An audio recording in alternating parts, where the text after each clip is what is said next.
అయితే 2024 ఎన్నికల్లో కూటమి ప్రభుత్వం అధికారంలోకి వచ్చింది. కూటమి ప్రభుత్వం అధికారంలోకి వచ్చినప్పటి నుంచి ప్రభుత్వ పెద్దలు కూడా వైఎస్ఆర్ కాంగ్రెస్ పార్టీ నాయకులపై కేసులు పెట్టడమే లక్ష్యంగా చేసుకున్నారు. ప్రభుత్వ పెద్దలు రాష్ట్ర అభివృద్ధిపై ఎక్కువగా దృష్టి పెడుతున్నారు. ఎన్నికల సమయంలో కూటమి నాయకులు ఇచ్చిన హామీలు అమలు చేయడంలో వైఫల్యం చెందుతున్నారు. కూటమి ప్రభుత్వం అధికారంలోకి వస్తే సూపర్ 6 పథకాలు అమలు చేస్తామని గత ఎన్నికల ప్రచారంలో కూటమి నాయకులు చెప్పడం జరిగింది. అయితే ప్రభుత్వం వచ్చి 10 నెలలు అవుతున్నా సూపర్ 6లో ముఖ్యమైన పథకాలు అమలు చేయడానికి ప్రభుత్వం చొరవ చూపడం లేదు. దీంతో కొంతవరకు ప్రజల్లో వ్యతిరేకత ఉంది.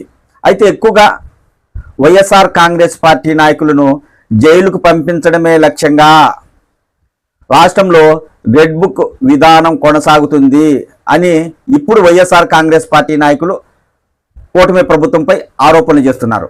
2019 నుంచి 2024 వరకు వైఎస్ఆర్ కాంగ్రెస్ పార్టీ అధికారంలో ఉన్నప్పుడు రాష్ట్రంలో రాజారెడ్డి పరిపాలన జగన్మోహన్ రెడ్డి కొనసాగిస్తున్నాడని తెలుగుదేశం పార్టీ నాయకులు ఆరోపణలు చేశారు.